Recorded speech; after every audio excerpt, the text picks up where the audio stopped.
Look at that. Episode 391 of A to the Show. We've been doing 391 of these, and now we're truly international. Yes, I'm Muhammad Slim. We have a guy in Saudi, we have a guy in Los Angeles, and a guy in the UK. Look at that. Truly international podcast. And Hamid Islam, what can I say? The number one podcaster in Saudi Arabia, the number one podcaster in the MENA region, in my opinion. How cool is that? You've interviewed many, many cool people. I wasn't ready for that. You've shown a spotlight on a lot of cool people. And, here's why. Because you have the impression of the Middle East, you have the impression of Saudi Arabia. And what your podcast is able to do is to actually show the light of the truth of what is going on in Saudi Arabia. And, for yourself, you've worked in marketing for a long time, and then you saw like there was like a vacuum, and that, with the whole like Saudi Arabia is changing in a certain way, and there's a lot of culture coming in, a lot of cool people coming up. What's a good way to spotlight these people? And you took the initiative to put yourself out there in Saudi Arabia and interview all these people and create a cool podcast. So, Hamid Islam, thank you so much for coming on the show. And let's get right into it. And on your promo, you said Saudi has changed in the past 2-3 years more than it's changed in the past 20 or so years. And you'd be surprised if you listen to the Moshow podcast that, Saudi Arabia is not just, there are a lot of people that speak English pretty great, actually, which is something that surprised me. So do you want to tell us about how Saudi Arabia has changed in the past while? Yeah, totally. First of all, congratulations on the 391 episodes. You say that you're a product of COVID, which is 2 or 3 years from away, and to put 391 episodes out since then is incredible. I know that because I started after COVID, and I'm only at 53. So coming from someone who is kind of in the same boat as you, it's an amazing accomplishment.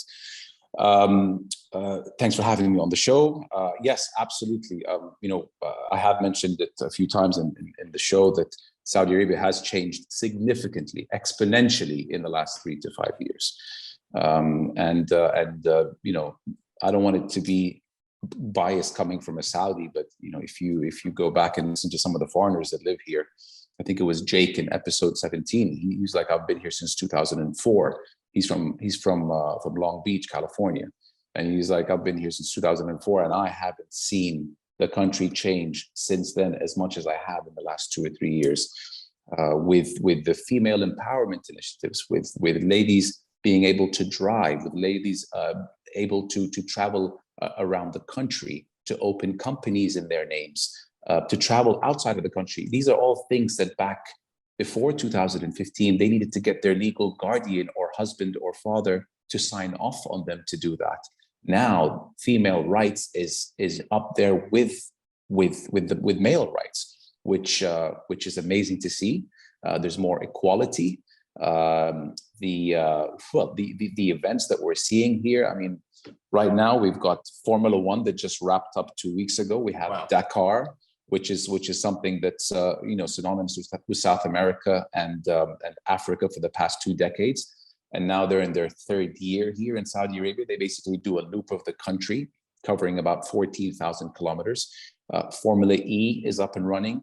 It looks like we've got an A-lister of a concert performing every other weekend when it's not Ramadan. So all these things together, and I'm forgetting so many things, but you look at the entertainment sector and what that brought to our country, and how it created an industry, lifted socioeconomic impacts have changed for the better. And we're talking 4 years into the Vision 2030 drive, 2 of which were due to two of the 4 or 5 years since the announcement of Vision 2030, things halted due to Corona. So we're literally just 3 years into our quest to execute Vision 2030. And there's a general serious belief that we are going to outdo our neighbors. I mean, we've seen what Dubai and Abu Dhabi and Qatar have done, but they've been working on it since the 90s. We launched Vision 2030 in 2016, I think it was. And already it's not easy to, please stop me if I blabber too much. No, we're It's listening. not easy to change. It's not easy to change a culture or a mindset. You look at Singapore in the 70s and 80s, the Singaporeans would shower in the streets. Fresh water was a scarcity. You look at Singapore today, it looks like Lower Manhattan. All right. In one generation, it shifted. That tells us that it's not impossible.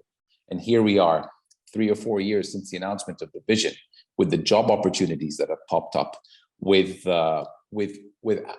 people who the expat, the number of expats in Saudi has increased over the last couple of years as well. Skilled labor, people are seeing that, wow, Saudi is actually a place that I can live in now. We had various projects around the kingdom. NEOM, one of them, that was a high-profile project that was announced recently, where they're building a line. I think it's about 100-mile city, but it's in a straight line, and that's pretty cool because you're reinventing the ways that cities function and operate. We have a project outside of Riyadh called Gidea, which is like the size of 10 Disney Worlds. That's currently being developed. We're used to hearing about projects and seeing pictures of them, but never really seeing it happen. Now, between Gidea, NEOM, Red Sea project, we're actually seeing the progress of these projects happen from like real footage. It's just amazing to see. It's That's refreshing amazing.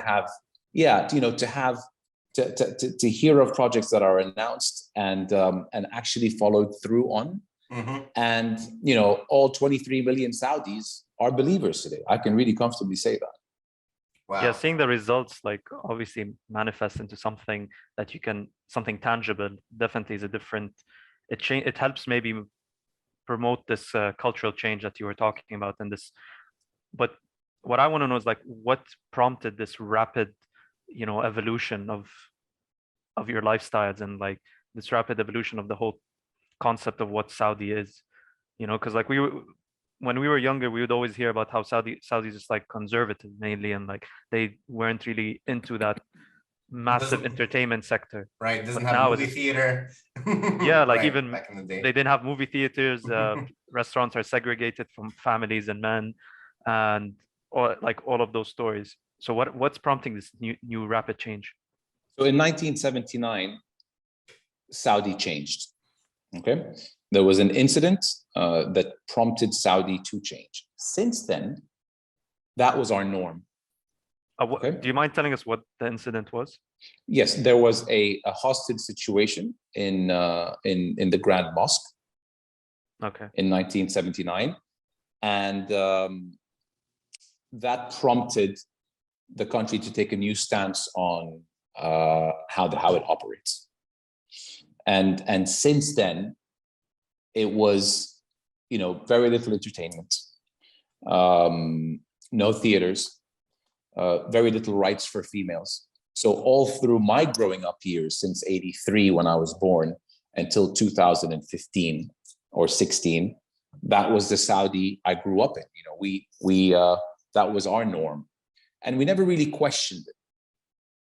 But then came a leader in his early 30s and took note of the fact that 70% of Saudis are under the age of 21. And you look at that figure with a very wide base as a population pyramid, and you recognize that those are your future. So he just felt that change needed to happen.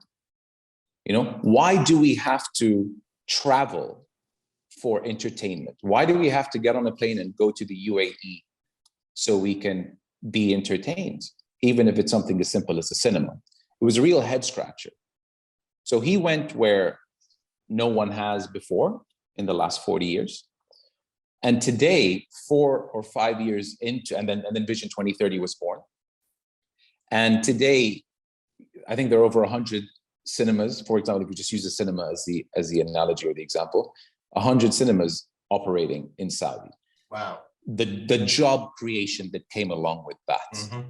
Yeah. The level of happiness. I go with my wife once a month, And we really look forward to that. And I speak on behalf of many people just to have that option.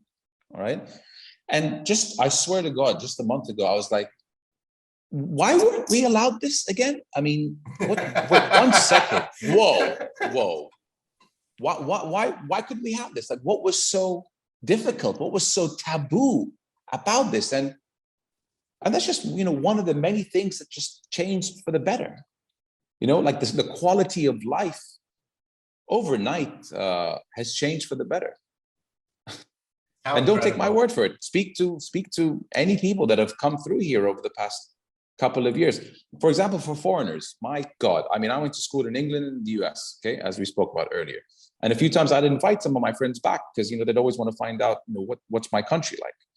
And just for them to go through the visa application to the point where they're like, just screw it. It's just too difficult. Does this Saudi Arabia actually exist? Because it's just impossible to get a visa to it. And now 70 or 80 countries can get a visa in about 3 or 4 minutes online. It's become one of the easier countries to get a visa to. Again, like that head scratching moment, like, why couldn't we have cinemas? Same thing with why was it so difficult for tourists? Like, why was it so unallowed for tourists to come see our beautiful country? We are the size of Western Europe. There's so many different regions, from mountainous to sand, to different rock formations that look like the Grand Canyon, to parts in the south that look like the Swiss Alps without the snow, like just green mountains, to Al-Ula, which is an area that is probably the most famous part of Saudi as far as tourism is concerned. And we never had a chance to share it with the world. We didn't even know much about it. Us Saudis, we didn't even know much about it.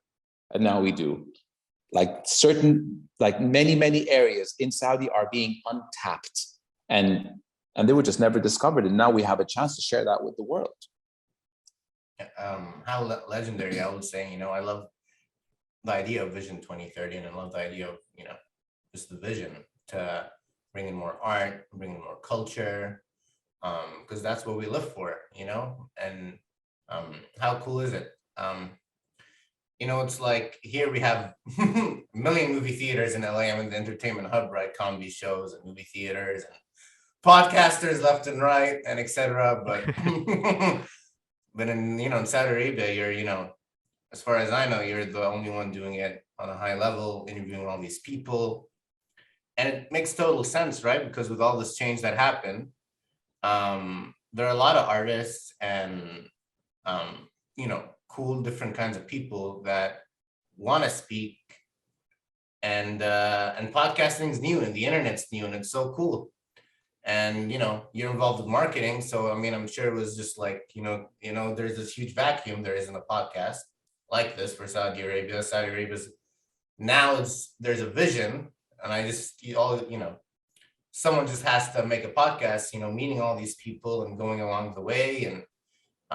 And so I'm just curious, like, when you had that idea, how did you have that idea, and why did you decide to do it yourself as opposed to telling someone else to do it? I'll tell you why. It wasn't something that I really planned to do, but when I got off the hamster wheel and was at home for 3 weeks during COVID because we couldn't leave the house, it just I just felt that I could do a little bit more in my life. Like, I felt like I was a little bit more than what my desk job justifies me as. I felt like I could do a little bit more. I feel so replaceable in that day job. If I was to drop dead today, that position will be filled before sunset. So I felt that I could do a little bit more. I studied 20 years outside of Saudi, and my English is at a level that I could really use to show the real Saudi. I could send a message in English to the world about what Saudi is really like. And I felt that mass media, or these big media conglomerates, never really showed us in the fair light for whatever reason. They have agendas that they got to push, and it's hilarious. And I think we're fortunate today to be in a position where we can get our news source from people who will tell it real. I just changed the tagline of my show from a podcast in English from Saudi Arabia to get to know the real Saudi Arabia. And I say the real because what we've been hearing from the news channels for all these decades was not good news, and information that wasn't commensurate with what on earth is happening here on the ground. There's always like a target on our back. I don't know what it is, but there's Saudis always been made to be this bad guy. Like a lot of Americans come here as trainers, like they work in the gym sector, and they're always on edge, like, you know, in the days leading up to when they do come. And then when they do come here, the first couple of days are like, how is it so safe and people are so nice? Oh my God, back in the States, my family are worried sick about me. So just hearing these things and being blessed with being outspoken and having the ability to speak fluent English, including, you know, the internet and decentralized media that is podcast, it was the perfect storm for me to, you know, bet on myself. And I've failed in many things in my life, and I felt like if I fail at this, at least I failed trying to do something for my country. You know, the famous Kennedy quote comes to mind. So I went for it. And 54 episodes later, I feel like, wow, this could, you know, really be a new career defining moment for me in doing what I believe, which is showing my country in the light that it deserves to be shown in, nothing more or less. Not said by me, said by the people that are here. Wow. I think, yeah, so you were saying how people like maybe are afraid of coming to Saudi Arabia. Well, every country obviously has its own controversy and like with their decisions that they undertake.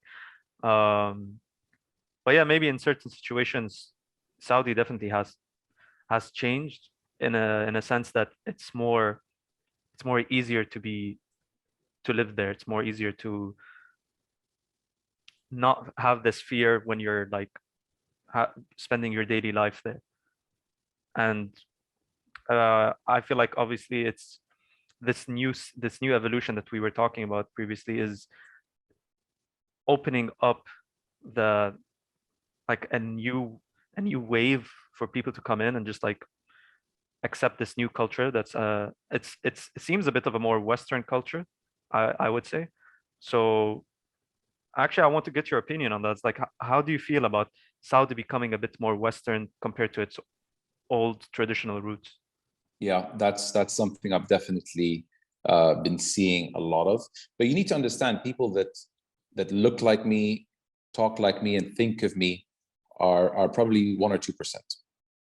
Yeah. All right. But still, having said that, the amount of burger places, burger restaurants that I see popping up every block, and I mean every block, like we would make our food is more American than Venice Beach. All right. So yeah, we are big on our American food. We are big on our American consumption, be it, you know, from the entertainment sector, from the clothing and apparel. You know, more people on the streets today, I think, or in malls, are wearing t-shirt and shorts than our national attire. Not more, but the rate is increasing. That's for sure. You know, look, there are events that require you to wear the national dress, and there are circumstances where you can wear whatever you want. So when occasions or events require you to wear the national dress, you're going to wear it, and no one's going to be wearing a t-shirt and shorts. So, you know, they're horses for courses. I believe in comfort first, and if people would prefer, you know, to adopt the American way, it is very influential. I mean, it covers the globe, doesn't it? So be it. I mean, yeah, times are changing for sure. Okay, so you would say you're more of a person that adapts to change instead of rejects it. Yeah, I mean, for me, I think change is important because that's how we evolve. You know, if we aren't susceptible to change, we're going to be stuck, and if we're stuck, we're going backwards. So I'm okay with that. But what I'm more okay with is freedom, and freedom to do what you want, eat what you want, wear what you want, consume what you know. It's your life, as long as you're not harming me. I'm with freedom. And you wanted to, like, just to touch on freedom again. Yeah, it makes me so happy to see my sisters get in the car when they want, go to a movie theater when they want, you know, go to a restaurant that is no longer segregated females and males. It's just become normal. It wasn't normal 7 years ago, 6 years ago. It wasn't normal. Yeah. Like if you came then, you'd probably you wouldn't enjoy it. You'd be like, yeah, probably time to fly back home. But now you come here, you'd probably call the airline to extend your flight. Yeah, you'd probably want to stay a little bit longer. Yeah, I was actually Seriously. Yeah. I went to Riyadh in like 2012 and then again in like 2018. So I saw that the changes. Oh yeah, I saw the that's a good differences. one. Yeah, that's Yeah, a it's like before after. 2012, you know, I go there, I'm just like, okay, I'm just stuck here. Like I'm not even getting out of the compound. Yeah. And then Riyadh is 2018. crazy though. Riyadh Exactly. is that's the epicenter for the action. You know, Jeddah, we're on, you know, it's two biggest cities are Riyadh in the middle and then Jeddah on the Red Sea. Jeddah is more, you know, laid back, more like a hippie town. And you know, we do get a bit of the action of you know, of what's happening in, you know, of what the Ministry of Entertainment are doing, or Ministry of Culture. But the epicenter of the action is Riyadh. You want to talk about a culture shift? Riyadh is really where things just went 180 degrees for definitely. the better. And I speak to my buddies in Riyadh, and you know, like in 2012 and even earlier, they're like, there was nothing to do. There was nothing to do. And now, like, all we had in terms of entertainment was soccer. So if like Saudi's playing, like that's everything. Now, if Saudi's playing, there's like 25 other things to do while a Saudi game is being played. Like I don't even think they fill up the stadiums because there's so much more to do. So it's really been just a refreshing change that I have witnessed and my generation have witnessed right before our eyes, because we lived both sides of the dichotomy, which is amazing, to see. Yeah, truly. I mean, how cool, because it's like, again, like, you know, art and culture is so essential, and like you doing your podcast and it, you know, reaching all the people it's reaching. I really hope for your continued success and growth, because, you know, it starts with, you know, or it starts with other people and you go through it and you grow, and then people get inspired by you, and then people make more podcasts. And I'm really hoping for the whole, you know, we're from Lebanon. we've always had arts and culture, but we don't have the vision that you're talking about. You know what I mean? And, you know, I really hope that, you know, the whole region gets a light that and hasn't had in the past few years, you know. Yeah, and I want to know, like, sorry, I was going to say, you know what, we're pretty fortunate because Saudi, they have we have the resources, but maybe not so much the vision. That we never had something called Vision 2000 or Vision 2020. The first vision we had that I saw in my lifetime, speak on my behalf, was Vision 2030. So what's scarier in a positive way than to have the resources and the vision? It's like having the all-star players with an all-star coach. That's championship. Not to be all corny, but we have both, and we're super fortunate. We really are. And just, you know, we're really bullish about the future. You know, starting the podcast, like the first 10, 20 episodes, like I want to change what people think about Saudi. I want to change. And I'm happy to say that I got to a point where it's no longer something I think about. It's more like, how about you share your story with me? You know, what have you been up to? And that in and of itself will take care of what the world thinks of us. Like, I don't care anymore what the world thinks of us because I know what we think of ourselves. In the beginning, I was really like, you know, like I was doubling down on, you know, I want to change. And now I just feel like I got to a point where, just like any other podcast, we're just having conversation. And maybe that alone would change the narrative. You know, I was just gonna ask you, you know, like, how cool is it that Saudi has a vision? What is Mohammed Islam's vision for the Moshow? to keep it going, really, to just keep making interesting content, to discover people who are talented, who come with a unique story, to basically build the podcast, build the platform to give a voice in English by Saudis or by Arabs who are more comfortable speaking in English, who think in English like I do. That's okay. If your Arabic isn't as good as your English because you studied abroad, that's okay. You can come on my show and share your story with me. We translate it in Arabic and people will understand you. And just to continue breaking barriers of misconceptions and false narratives that we are sick and tired of hearing from the rest of the world. I remember when I was in the US, the amount of times I'd get somebody who'd be like, "Wait, are you really from Saudi Arabia?" And I'd be like, "Yeah, I am." And then it just occurred to me, like, how about if I do start this podcast, I can amplify that reaction that I remember getting all through my growing up years through independent media channels like podcasting. And I think that's exactly what we're doing at the Moshow. So is that the type of audience you're trying to target? It's like more of an international. Initially, yes. International community. Initially, it was the West. It was the West. They were the segment or the demographic in my mind who I wanted to speak to. And then, by surprise, I picked up on how interested my neighboring countries, Iraq, Lebanon, and Egypt specifically, constituted to the followers and listeners that we have, which made sense. I mean, no one's going to be more interested in you than your neighbor. They're going to know exactly what you're up to. And our neighbors never knew anything about us. I remember like the third episode, Raham Harrak, who climbed Everest. Some of the comments, just like an hour after we published, are like, "Oh my God," because my first two episodes were with males. Raha was the first female, so the comments were crazy in that. Wait, how are you in a room with another female and you're both Saudis? I mean, are you guys gonna get shot? Like that's that's what people had to like talk about, changing what people thought about Saudi right then and there. Oh, so it's okay because we were told that it's not.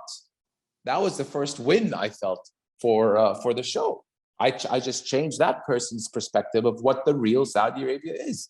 That guy got Fox and CNN stuffed down his throat so many times that's what he thought Saudi was. You cannot be in the same room with another female if you aren't married to her.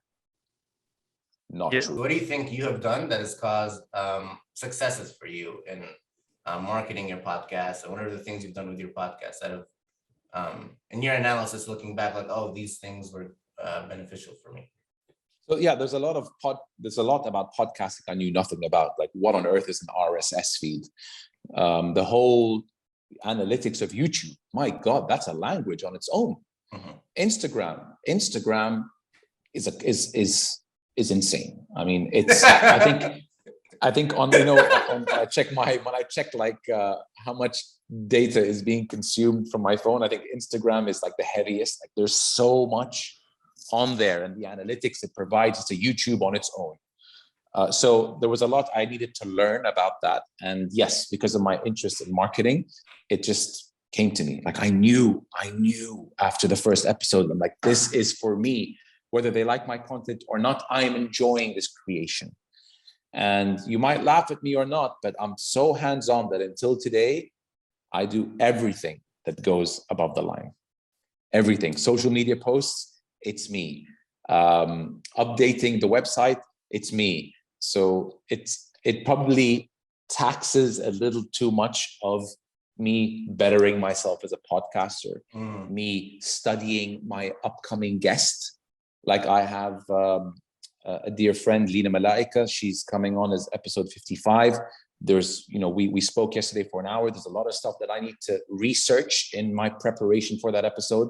But here I am working on the Instagram feed so I guess my love for marketing doesn't allow me to give that to someone else to handle. But yeah, I mean, choosing the logo, the color, I wanted something popping, so yellow and black I thought was like super eye-popping. We had the same idea. You do, yeah. Oh man, I saw that. Great minds think alike. How wild, huh? So yeah, you know what? If I came from like an engineering background or from medicine or something, I probably wouldn't have been so hands-on. But God, I think my wife mentioned, she's like, I think you're too obsessed with the Instagram grid and the way it looks, like more than you should be with the content. And she makes a great point. Work on the content, be beyond prepared for your guests and just have someone else handle that. So I feel like I'm on a crossroads now where it's time to employ someone to handle all that. But you guys know how it is. I mean, nobody can do a job as good as you can do it, the way you want to do it, in the timely fashion that you will do it in. But it's time that I segregate and just offload it to someone else and take my marketing cap off for a second.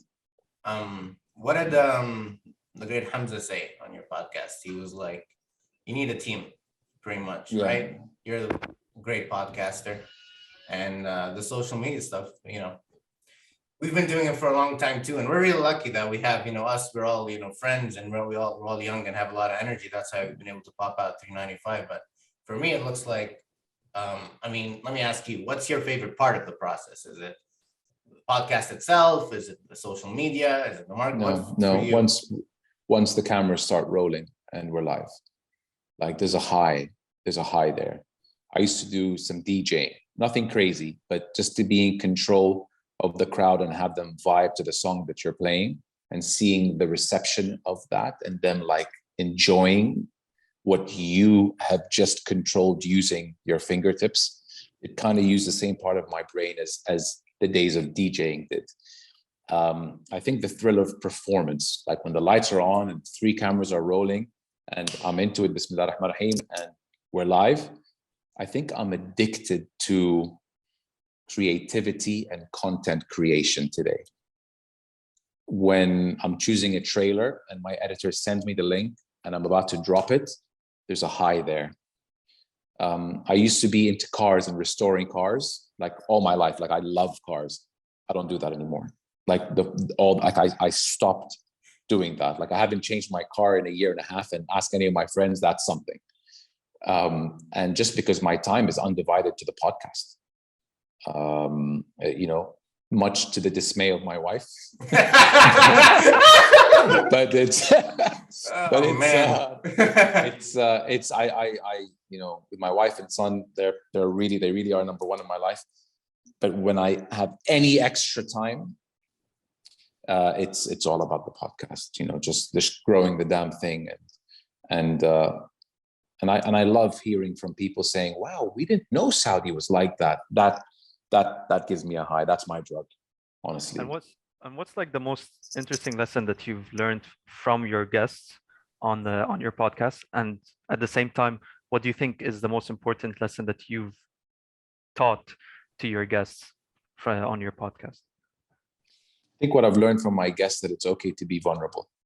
Yeah. I've had people come on and, share some of, their really, like, not darkest secrets, but like stuff that they never thought they'd share, be it on air or to me. And it was never my plan to take the route of this deep side of life, like talking about my anxieties that I've faced, or my first panic attack, or all that. Never in a million years could someone tell me that I would have a channel on YouTube with 54 episodes out with me, like opening up about something personal. Like if you told me that 3-4 years ago, I would have laughed at you, but it's funny how, never say never. It gave me an opportunity to feel that it's okay to be yourself. We're always worried, what would people think? And what I really saw in, like, when I was at Formula One a few weeks ago, I was so touched the amount of people that come up to me like, Mo, thank you, we love you, can we take a picture with you? Who am I for you to want to take a picture with me? I'm not, all I did was just a few episodes. Like, the way they look at me, like, thank you, you have made it okay for us to want to seek therapy or get help on something, that was once taboo. And what it taught me as well, like, just to answer your question, one of the biggest things that it taught me was that I just don't care about what people think about me anymore. It was something that always used to bother me. What would they say about me? Oh my God, what if they think I'm not good, or I'm not funny, or I'm not, or this or that, or I look this, or I'm overweight. What if? I don't know if you can swear on this, but I don't give a shit. No! No, go ahead, man. No! I was about to make Okay, guys, Ali, Yes. if I was to not put out another episode and I halted at 53, I would walk away happy, because I don't care about what people think about me anymore. And it's something I had to live with for 38 years. But now I don't care anymore. I used to be the most sensitive bastard in the room, like super sensitive. Maybe I am a little bit, but not as bad as I was. Like, not like your words won't hurt me anymore. So that is the biggest takeaway for me, if you ask me. Being vulnerable, opening up, seeing people be like, wow, we really appreciate you saying what you did. Like, why the hell was I scared of putting myself out there? And here I am, and I did. And what it did in return for me was made me feel that I don't care what people think about me anymore. Clearly, the way I am perceived is accepted. So a handful of people who have come up to me over time love me and accepted me. I don't care about the tens of thousands that speak behind my back. Yeah. I don't. Yeah. Those five people, that's all I need.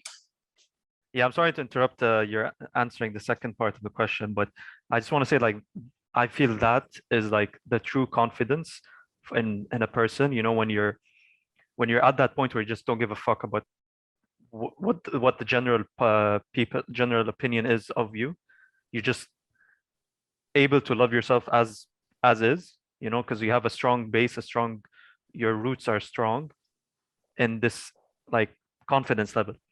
Because when you gain your confidence from the people that surround you, I feel like that's like false confidence. It's just like superficial. It's only on the surface. But when the confidence just comes from you by yourself, like, you have this, like, independent approach to your emotions, to your relationships, where you don't mind if, like, someone leaves your life, or you don't receive this certain amount of emotion. You can deal with things mainly by yourself. I feel like that's like the initial start to having true confidence. Yeah. And this plays into the role of being a podcaster, because you're able to talk to people and be comfortable with it. And this comfort that you feel, it seeps into the mind of your guests, and then it makes them feel comfortable to talk. And I feel like that's the role of a podcaster. That's what we do. Yeah. I think it was Naval who said, being able to enjoy time alone is a superpower. Yes. And wow, I think because I spend a lot of time on my own by nature of my new work, that I see less people, and I love spending time alone.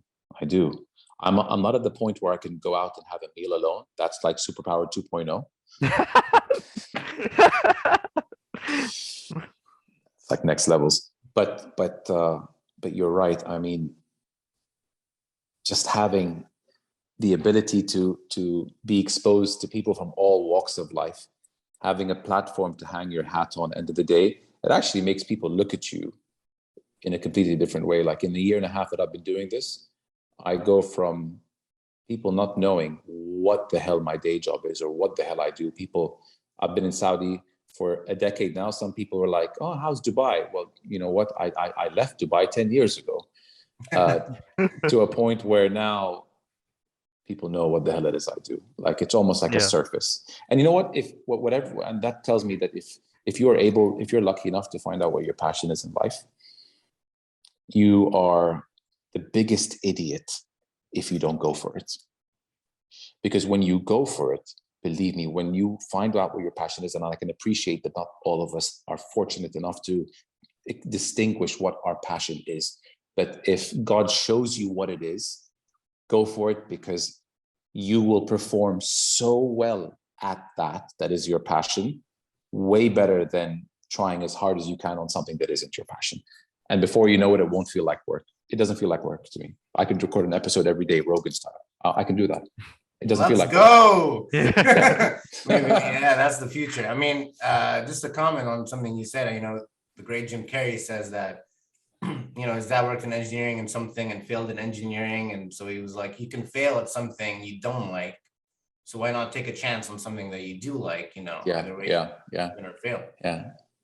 He also said something that, don't like share your craziness or your amazing with the world, like risk being seen in all your glory. That's something I never wanted to do. Like, what would they think of me? Oh my God, now that's been neutralized. That element has been, what would they think of me has been neutralized. So fuck it, let's go for it. Let me be myself. End of the day, if you're not being yourself and you're trying to be someone else, that person's taken. So just be yourself, and that's really when you will be most comfortable. And when you're most comfortable, I think that's when you're also most beautiful. When you're just being yourself, uncensored. Nothing's more exhausting than trying to be someone else. And there were times in my life when I was trying to be someone else, and it was really, really exhausting. It's effortless to be yourself. And I'm having fun. Yeah. As you guys know. I love it, man. What am I gonna say? I mean, you woke up today, Ali. You woke up today thinking, I don't know what this guy is like, but hey, I'm shooting an episode today, and I'm excited about that. Yeah. At 5:30 in the morning, I got up, and now I've really wow. I will say I really hit a new. I know you do yours really late too, so I need to. I'll just say something I've learned recently that really changed everything in the way I see things. It's like I learned that who was it? Like Sam Harris said that anxiety physiologically is the same thing as excitement. So it's just the way you see it, it's the framework it's in, the context it's in. And so obviously, before I used to get more anxious meeting people because it's like, I used to, I know it's, more high stakes, and what it used to be like for me, but now I'm just excited, and I'm just riding it, the wave, and I'm loving it, and, I'm being really confident and happy with it. And, it's truly satisfying to be excited all the time, working on something that it's like a propeller. I'm just being driven forward, and nothing's gonna stop me. Nothing's gonna stop you or Saijima. How cool is it? If you don't mind, I know we're kind of running out of time here, and I do wanna. I mean, this has been really, really deep. I mean, from beginning to end, it's been really deep. And so I do want to throw you a little curveball. Go for it. I'm ready. So Saeed's laugh is worrying me. As you know, Moshow, you're not the only Moshow. There's another Moshow. Oh no! Out there. That's for $45, man. So there's this Moshow guy. I don't know if you see this. He's he loves cats pretty much. Moshow always feels like an outcast. Okay. He's a cat rapper pretty much. And so he's like, if you Google Moshow, he's not, he just loves cats. That's his thing. Okay. So cool. he has a big market. He has a bigger market because everyone loves cats. Would you have him on your show pretty much? To settle the beef. I'd love to see Moshow meet Moshow. Where is he? Where is he at? He's probably somewhere in the United States. But if he ever passes... with me, I mean, if he comes through Saudi, tell him he can get a visa online in 3 minutes. Have him come to Saudi, and it'll be I'll do that for you, Ali. Absolutely, he can bring the cats as well. We have a street cat problem in Saudi, so maybe he'll leave, back to the States with a few with him. How amazing, legendary. Well, I mean, Saeed, if there's anything else you want to ask, we're kind of wrapping out of time. I'm good, man. I mean, I guess that was the idea, to talk, and I feel like I said everything that I got to do, and I hope that I shed some light on Saudi, on things that maybe you didn't know of. Mm-hmm. I really appreciate, honestly, you guys reaching out to me and saying what you said in the beginning made my day. And like what I said just before we started recording, it's all about getting a little bit better every day. Rome wasn't built overnight, and my first couple episodes were terrible. I'd like to think they're getting a little bit better. Mashallah, 361, you said episodes you guys did? 391, please. I'm so sorry. Yeah. 391. I hope you have, and I trust you have someone big for your 400th. But I bet you see changes and improvements in you just by repetition, the 10,000 hour rule or whatever. So, I wish it for you. I wish it for me and the next guy. I'm all for. I get really excited when I see English content coming out of Saudi or the Arab world. And hey, if English is your language and you want to start something, what does it cost for an RSS feed per month? I think it's $10. It's never been cheaper to put that content out there. So thanks for reaching out, and I hope you guys enjoyed. Yeah, and I mean, I love to say, on competition and stuff, I just think that there's room for everyone, right? It's not like you being there doesn't mean that there can't be someone else doing it. There's room for everyone, or you can do your own thing. And I really do hope more people follow, and make their own things that like more podcasts, more art, more creativity, more entertainment, because it's COVID and I'm locked up at home and I need to be entertained pretty much. Ali, I think we both learned from Mr. Beast by now that there's no competition. It's just like we're all partners in this, we all learn from each other's mistakes, and that's how we progress. Because if we're making certain mistakes that Mo isn't making, he can learn from us. And if he's making mistakes that we aren't making, we can learn from him, so that we don't make the same errors, and we succeed together. That's how the podcast community works. And I feel like it's also including for content creation. That's how we're learning. Yeah, I just want to touch on mistakes and failures, because failure is a word that I got to know a lot in my life. And I recently, I think it was Tim Ferriss, if I'm not mistaken. I also want to tell you something about Tim Ferriss before we wrap up, but I'm not sure who it was. Someone recently said that today in Silicon Valley, if you come to them with an idea for an app and you share with them your resume and you haven't failed in anything before this, they will tell you to bounce. If you come to them with a CV that says, I failed doing this, this, and that, and this is my fourth, they're like, all right, come, sit down, let's talk. Let's put you in touch with these VCs. Let's go from there. It's you see what's happening. They are rewarding failure, because only through failure do you learn, pivot, reestablish yourself, come back stronger. And to me, for a word that's been taboo all my life, I was like, wow, failure really is the way. I'm reading a book now called The Obstacles is the Way. And it's just changing the way my brain is wired.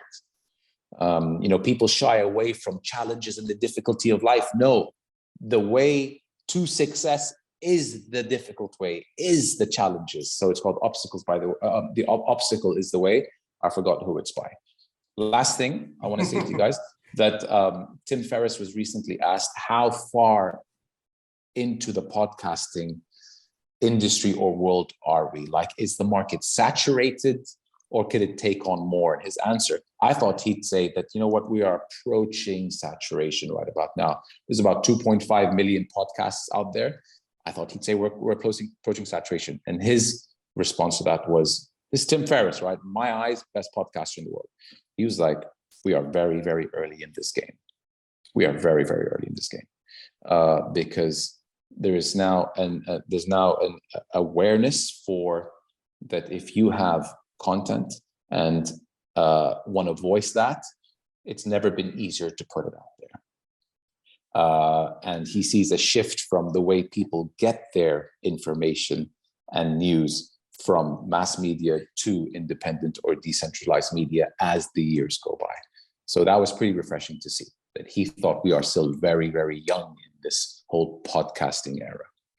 Yeah, you can also witness it in the subscribers to, for example, independent news channels and like this centralized organizations that are providing this news that we watch on television. The amount of people that watch TV are decreasing in general. So indirectly, that's also affecting the viewership of the people who actually watch news on TV. Yep. Plus their subscribers online, because like obviously they try to adapt to people our age by having websites and like having online newsletters and all that. But even then, that's not the amount of people that are following them are decreasing. And correct. And this is the relating to the shift that you're talking about. In Saudi, people watch television 1 month out of the year. Ramadan Mubarak. Ramadan. Yep. NBC, where all the the great shows that they work on for the other 11 months out of the year, and then boom, in Ramadan. That's when. Other than that, I actually don't have a cable box. I have an Apple TV box, and that's it. So a lot of cord cutting happening over here as well. I don't remember the last time I watched TV. It's been a few years actually. No, yeah. Like not months. Clear shift. Yeah. There's a clear shift.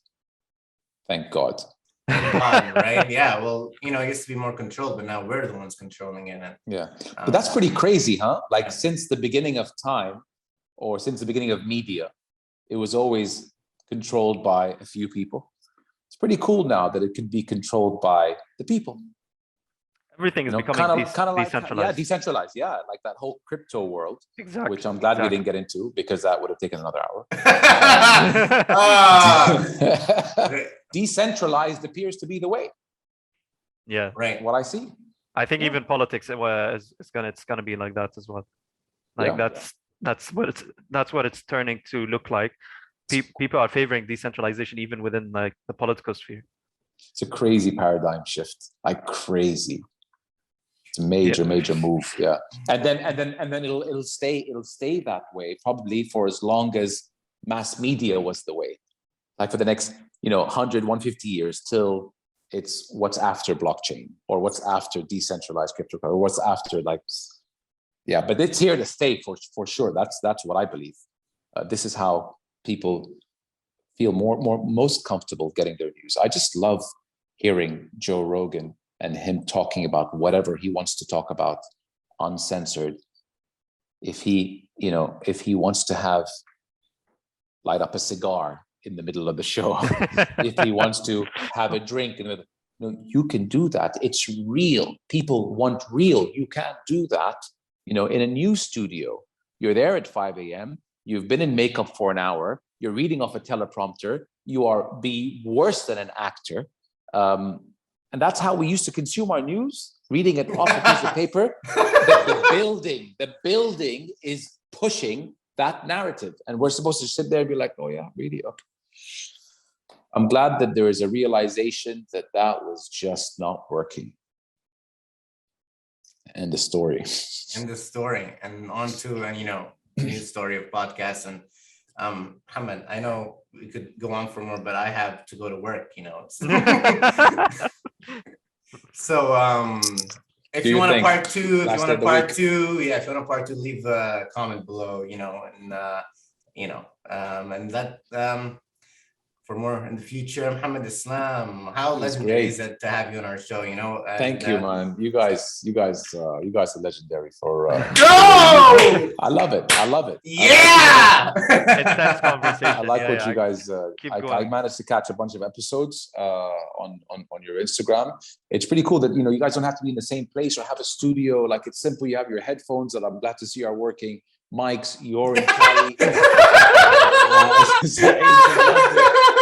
And here we are having, it doesn't cost much to do what you guys did, and you guys do it so well. So thanks for reaching out to me. And I'd love to do another part, a few years down the line. Let's do it. All right. Well then. 100%. Thank you. This has been A Squared, the show, the most international variety podcast. Muhammad Islam on the podcast. Moshow. Check it out. Link in bio. How cool. And this is how we sign out. Thank you very much. Ramadan Mubarak. Amazing. Thanks, Saeed. Thanks, Ali. Adios. Woo. Adios.